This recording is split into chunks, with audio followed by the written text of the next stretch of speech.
They fought two wars at once. One in the skies over Europe, against the most advanced air force the world had ever seen, and another back home, against a country that refused to see them as equals.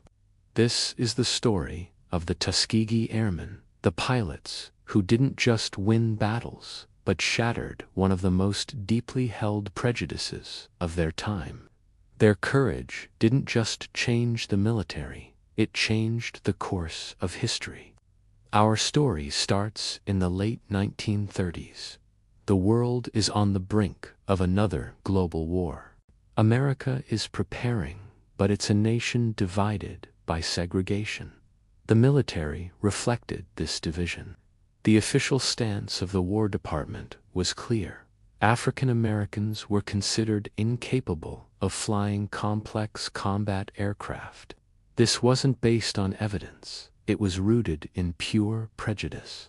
A deeply flawed study from 1925 claimed black men lacked the intelligence, bravery, and discipline to be pilots. For years, that document was used as the final word. But the winds of change were blowing. Civil rights leaders, black newspapers, and organizations like the NAACP began to push back hard. Their argument was simple and powerful. If African Americans were expected to fight and die for their country, they deserved the right to serve in every capacity, including as pilots in the cockpits of the most advanced warplanes. The pressure mounted, politically and socially.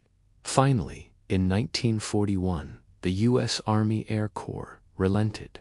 They established a pilot training program at the Tuskegee Institute in Alabama.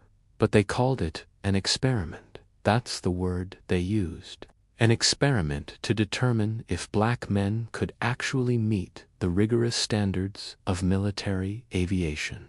For the military brass, it was a test.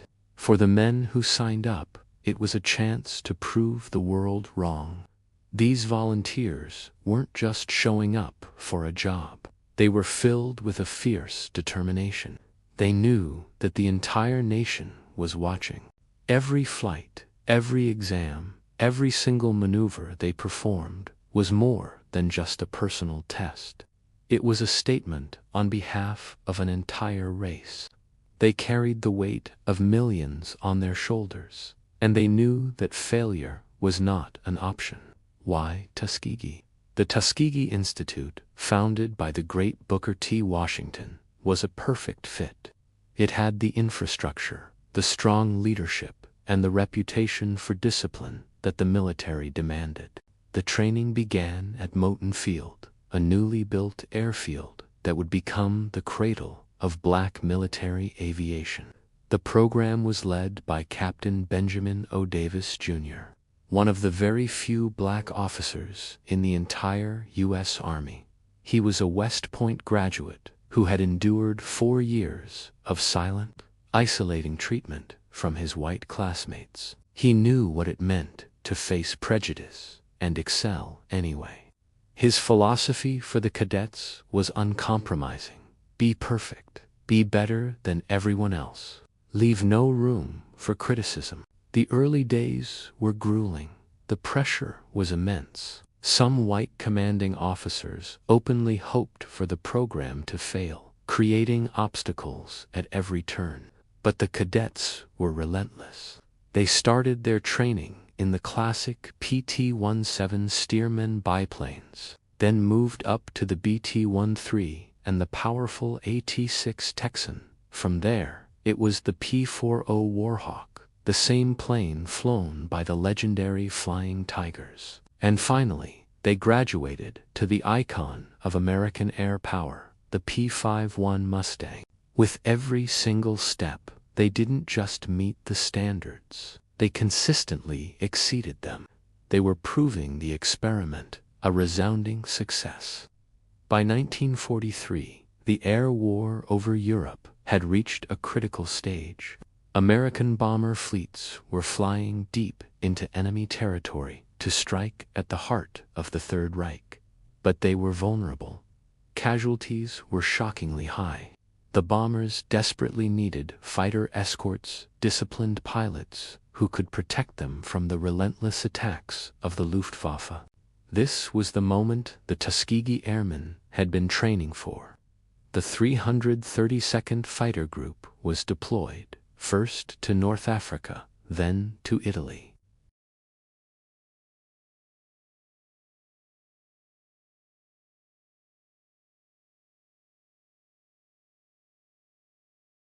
Soon, those red tails became a legendary symbol in the skies over Europe.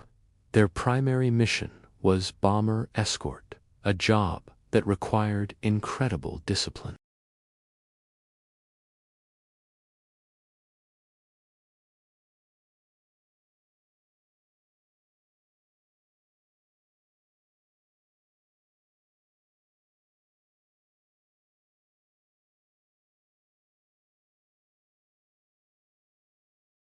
Their discipline became so renowned that bomber crews started specifically requesting them. Veterans from those bombing raids would later recall the immense feeling of relief they felt when they looked out their windows and saw those red tails flying alongside them. They knew they were in the safest hands in the sky.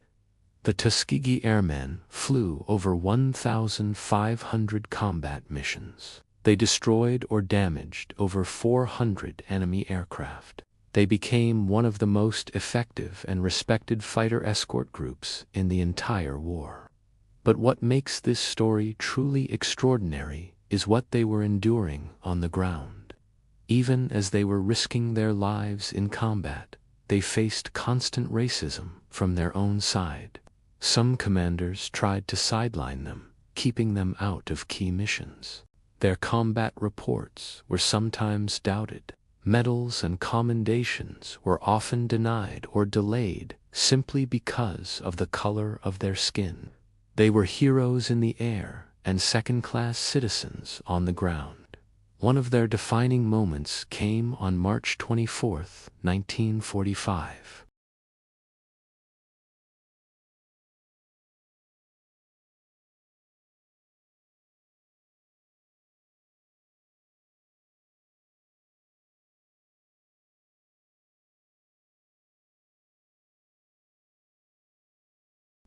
During that mission, they encountered something few Allied pilots ever saw and survived.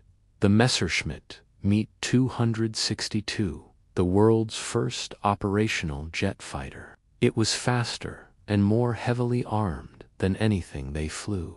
But the red tails didn't flinch. They engaged the jets, shooting down 3 of them and protecting the bombers.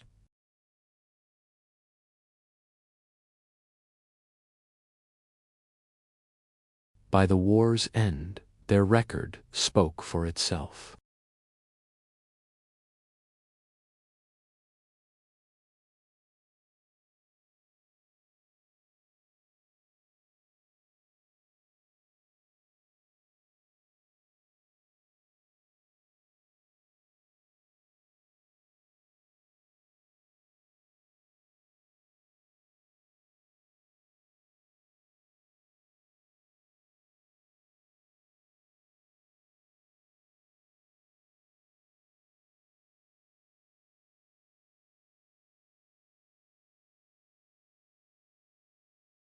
When the war was over, many of the airmen returned home, hoping for a hero's welcome.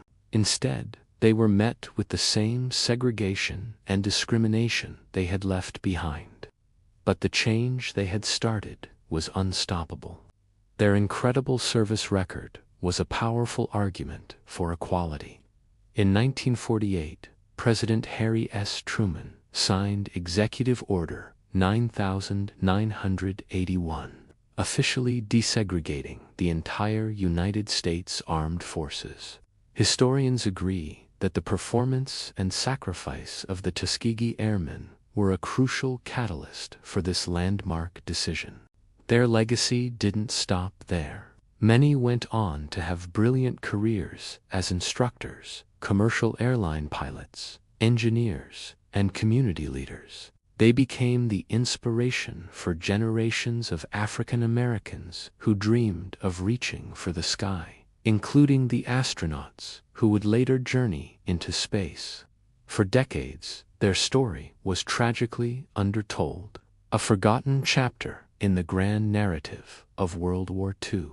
But in recent years, they have finally begun to receive the national recognition they so rightfully earned.